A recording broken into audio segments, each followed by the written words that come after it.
तर at the rate स्टेन या चॅनलवरती आपलं परत हार्दिक स्वागत आहे. तर आज आपण मार्केटिंग स्पेशलायझेशनचे जे इम्पॉर्टंट क्वेश्चन आहे, तर ते बघणार आहे.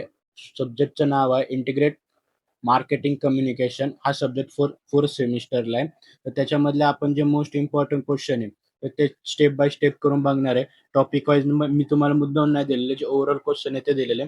कारण मुलं जे टॉपिक वाईज केले, की जे तुमच्या टॉपिकला मार्क येतात त्याच्यानुसार करतात आणि एखादा क्वेश्चन नाही आला, तर मग विनाकारण तुम्हाला त्रास येतो किंवा टेन्शन येतं, की पेपर कसा सॉल्व्ह करायचा. त्यापेक्षा मी डायरेक्ट तुम्हाला ओव्हरऑल डायरेक्ट क्वेश्चन देणार आहे. त्याच्यामध्ये तुम्ही केलं तरी चालणार आहे. काही टेन्शन नाहीये. तर आपण वन बाय वन व्हिडिओला वेळ नाही घालवता चालू करूया. ओके. आता मीनिंग ऑफ काय आहे, की आय-एम-सी काय आहे? रोल ऑफ आय-एम-सी काय आहे? नंतर प्लॅनिंग ऑफ आर-एम-सी काय आहे? नंतर बेनिफिट ऑफ आय-एम-सी काय? आता मी जे तुम्हाला सांगतोय, जे इम्पोर्टंट आहे तेवढेच सांगणार आहे. जे बाकीचे तुम्हाला वाटले करा नाही. पण कसं आहे, की तुम्ही जे सगळे आहे ते क्वेश्चन केले पाहिजे. पण जे मोस्ट इम्पोर्टंट आहे मी तुम्हाला ते सांगतोय. आणि तुम्ही म्हणशाल, की हे ते बाकीचे का नाही सांगत आहे? मी तुम्हाला देताना सगळे दिलेले. पण जे मोस्ट इम्पोर्टंट आहे तर ते तुम्ही केलं तर अजून तुमचा फायदा होणार आहे. अजून तुम्हाला चांगले मार्क पडणार आहे. त्यानंतर इथं राहिलं होतं, की प्रमोशनल मिक्स म्हणजे काय? नंतर ग्लोबल आय-एम-सी म्हणजे काय? नंतर पर्सनल कम्युनिकेशन चार्जेस चॅनल कोणकोणते हे तुम्हाला माहिती पाहिजे. नंतर discuss the AIDA model in detail. आता ए-आय-डी-ए मॉडेल हे काय याचं फुल फॉर्म तुम्ही कमेंट करून सांगा. हे मॉडेल 100% पेपरला येणार. नंतर explain the types of advertising.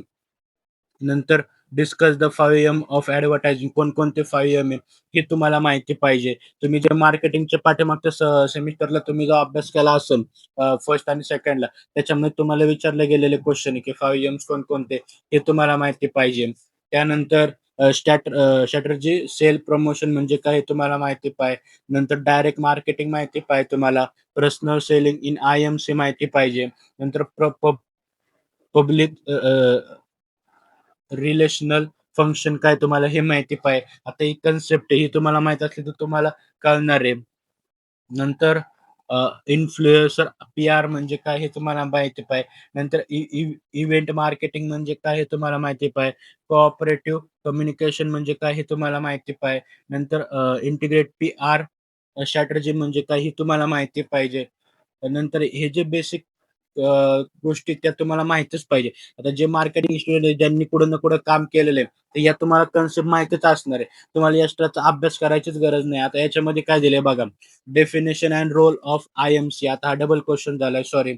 आय-एम-सीची process काय प्लॅनिंगची ती तुम्हाला माहिती पाहिजे. नंतर प्रमोशनल मिक्स टूल्स काय-काय आता पाठीमागच्या वेळेस पण मी तुम्हाला याच फर्स्ट स्लाईडमध्ये दिलं होतं. टूल कोणकोणते ते तुम्हाला माहिती पाहिजे. नंतर ॲडव्हर्टायझिंग इथिक्स अँड लॉ कोणकोणते हे तुम्हाला माहिती पाहिजे. AI in advertising. आता जे आता मोस्ट ऑफ द टाईम एआयचं क्वेश्चन तुम्हाला पेपरमध्ये 10 मार्काला किंवा 5 मार्काला 2 तर विचारणार आहेत. कारण आत्ताचा रिसेंट ट्रेंड हा एआयचा आहे.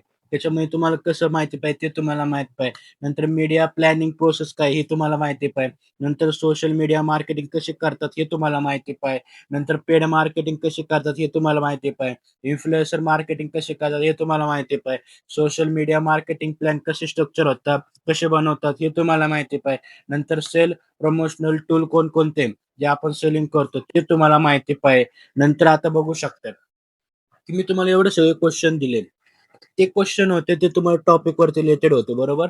आता तुमच्या टॉपिकमध्येच आहे का, ह्या ज्या केस स्टडी आहे का, आता ह्या केस स्टडीवरती तुम्हाला क्वेश्चन विचारतात. मिनिमम 10 ते 20 मार्काला 10 to 20 मार्काला तुम्हाला केस स्टडीवरती क्वेश्चन असतात. प्रत्येक पेपरला तुम्हाला मार्केटिंगचे क्वेश्चन असणार आहे. फक्त जे तुमचे कॉमन सब्जेक्ट त्याला तुम्हाला केस स्टडीवर क्वेश्चन नसणार आहे.